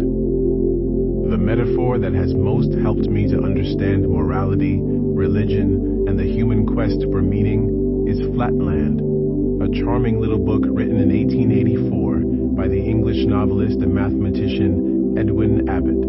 Flatland is a two-dimensional world whose inhabitants are geometric figures. The protagonist is a square. One day the square is visited by a sphere from a three-dimensional world called Spaceland. When a sphere visits Flatland, however, all that is visible to Flatlanders is the part of the sphere that lies in their plane, in other words, a circle. The square is astonished that the circle is able to grow or shrink at will by rising or sinking into the plane of Flatland, and even to disappear and reappear in a different place by leaving the plane and then re-entering it. The sphere tries to explain the concept of the third dimension to the two-dimensional square, but the square, though skilled at two-dimensional geometry, doesn't get it. He cannot understand what it means to have thickness in addition to height and breadth, nor can he understand that the circle came from up above him, where up does not mean from the north. The sphere presents analogies and geometrical demonstrations of how to move from one dimension to two, and then from two to three. But the square still finds the idea of moving up out of the plane of flatland ridiculous. In desperation, the sphere yanks the square up out of flatland and into the third dimension so that the square can look down on his world and see it all at once. He can see the inside of all the houses and the guts, insides, of all the inhabitants. The square recalls the experience. An unspeakable horror seized me. There was darkness, then a dizzy, sickening sensation of sight that was not like seeing. I saw space that was not space. I was myself and not myself. When I could find voice, I shrieked aloud in agony. Either this is madness or it is hell. It is neither, calmly replied the voice of the sphere. It is knowledge. It is three dimensions. Open your eye once again and try to look steadily. I looked, and behold, a new world. The square is awestruck. He prostrates himself before the sphere and becomes the sphere's disciple. Upon his return to flatland, he struggles to preach the gospel of three dimensions to his fellow two-dimensional creatures, but in vain. We are all in some way the square before his enlightenment. We have all encountered something we failed to understand, yet smugly believed we understood because we couldn't conceive of the dimension to which we were blind. Then one day something happens that makes no sense in our two-dimensional world, and we catch our first glimpse of another dimension. In all human cultures, the social world has two clear dimensions: a horizontal dimension of closeness or liking, and a vertical one of hierarchy or status. People naturally and effortlessly make distinctions along the horizontal dimension between close versus distant kin, and between friends versus strangers. Many languages have one form of address for those who are close, tu in French, and another for those who are distant, vous. We also have a great deal of innate mental structure that prepares us for hierarchical interactions. Even in hunter-gatherer cultures that are in many ways egalitarian, equality is only maintained by active suppression of ever-present tendencies toward hierarchy. Many languages use the same verbal methods to mark hierarchy as they do to mark closeness. In French, tu for subordinates as well as friends, vous for superiors as well as strangers.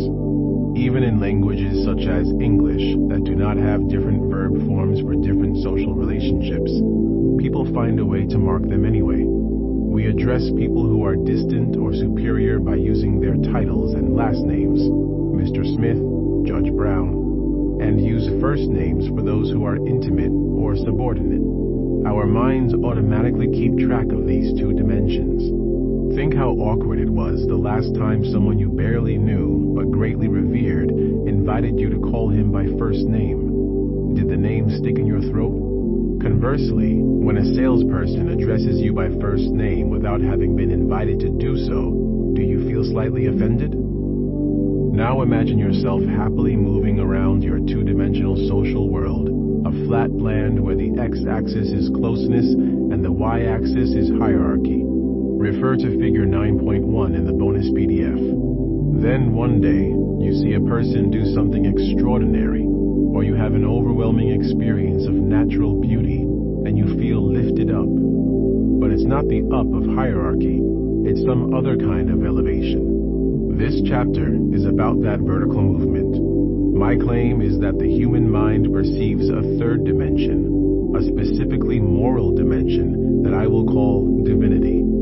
Refer to the bonus PDF to see the z-axis coming up out of the plane of the page in figure 9.1. In choosing the label divinity, I am not assuming that God exists and is there to be perceived. I myself am a Jewish atheist. Rather, my research on the moral emotions has led me to conclude that the human mind simply does perceive divinity and sacredness, whether or not God exists. In reaching this conclusion, I lost the smug contempt for religion that I felt in my 20s. This chapter is about the ancient truth that devoutly religious people grasp, and that secular thinkers often do not. That by our actions and our thoughts, we move up and down on a vertical dimension. In the opening epigraph of this chapter, Meng Tzu called it a dimension of noble versus ignoble. Muhammad, like Christians and Jews before him, made it a dimension of divinity, with angels above and beasts below. An implication of this truth is that we are impoverished as human beings when we lose sight of this dimension and let our world collapse into two dimensions. But at the other extreme, the effort to create a three-dimensional society and impose it on all residents is the hallmark of religious fundamentalism. Fundamentalists, whether Christian, Jewish, Hindu, or Muslim, want to live in nations whose laws are in harmony with, or are taken from, a particular holy book. There are many reasons for democratic Western societies to oppose such fundamentalism, but I believe that the first step in such opposition must be an honest and respectful understanding of its moral motives. I hope that this chapter contributes to such understanding. Are we not animals? I first found divinity in disgust. When I began to study morality, I read the moral codes of many cultures, and the first thing I learned is that most cultures are very concerned about food, sex, menstruation, and the handling of corpses. Because I had always thought morality was about how people treat each other, I dismissed all this stuff about purity and pollution, as the anthropologists call it, as extraneous to real morality. Why are women in many cultures forbidden to enter temples or touch religious artifacts while they are menstruating, or for a few weeks after giving birth? It must be some sort of sexist effort to control women. Why is eating pork an abomination for Jews and Muslims? Must be a health-related effort to avoid trichinosis. But as I read further, I began to discern an underlying logic, the logic of disgust. According to the leading theory of disgust in the 1980s by Paul Rozin, disgust is largely about animals and the products of animal bodies. Few plants or inorganic materials are disgusting, and disgusting things are contagious by touch. Disgust therefore seemed somehow related to the concerns about animals, body products, blood, excrement, washing, and touch that are so clear in the Old Testament, the Quran, Hindu scriptures, and many ethnographies of traditional societies. When I went to talk to Rozin about the possible role of disgust in morality and religion, I found that he had been thinking about the same question. With Professor Clark Macaulay of Bryn Mawr College, we began to study disgust and the role it plays in social life. Disgust has its evolutionary origins in helping people decide what to eat. During the evolutionary transition in which our ancestors' brains expanded greatly, so did their production of tools and weapons, and so did their consumption of meat. Many scientists think these changes were all interrelated, along with the greater interdependence of male and female that I discussed in Chapter 6. But when early humans went for meat, including scavenging the carcasses left by other predators, they exposed themselves to a galaxy of new microbes and parasites, most of which are contagious in a way that plant toxins are not. If a poisonous berry brushes up against your baked potato, it won't make the potato harmful or disgusting. Disgust was originally shaped by natural selection as a guardian of the mouth. It gave an advantage to individuals who went beyond the sensory properties of a potentially edible object. Does it smell good? And thought about where it came from and what it had touched. Animals that routinely eat or crawl on corpses, excrement, or garbage piles, rats, maggots, vultures, cockroaches, trigger disgust in us. We won't eat them, and anything they have touched becomes contaminated. We're also disgusted by most of the body products of other people, particularly excrement, mucus, and blood, which may transmit diseases among people. Disgust extinguishes desire, hunger, and motivates purifying behaviors such as washing or If it's too late, vomiting. But disgust doesn't guard just the mouth. Its elicitors expanded during biological and cultural evolution so that now it guards the body more generally. Disgust plays a role in sexuality analogous to its role in food selection by guiding people to the narrow class of culturally acceptable sexual partners and sexual acts. Once again, disgust turns off desire and motivates concerns about purification, separation, and cleansing. Disgust also gives us a queasy feeling when we see people with skin lesions, deformities, amputations, extreme obesity or thinness, and other violations of the culturally ideal outer envelope of the human body. It is the exterior that matters. Cancer in the lungs or a missing kidney is not disgusting. A tumor on the face or a missing finger is. This expansion from guardian of the mouth to guardian of the body makes sense from a purely biological perspective. We humans have always lived in larger, denser groups than most other primates, and we lived on the ground too, not in trees, so we were more exposed to the ravages of microbes and parasites that spread by physical contact. Disgust makes us careful about contact. But the most fascinating thing about disgust is that it is recruited to support so many of the norms, rituals, and beliefs that cultures use to define themselves. For example, many cultures draw a sharp line between humans and animals, insisting that people are somehow above, better than, or more godlike than other animals. The human body is often thought of as a temple that houses divinity within.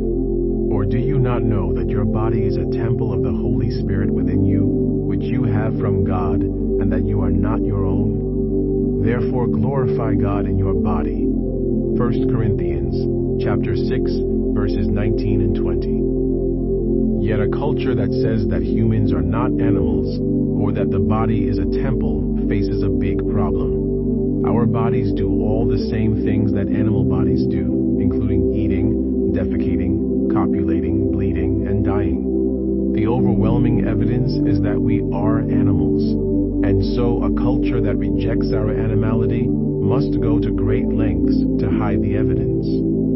Biological processes must be carried out in the right way, and disgust is a guardian of that rightness.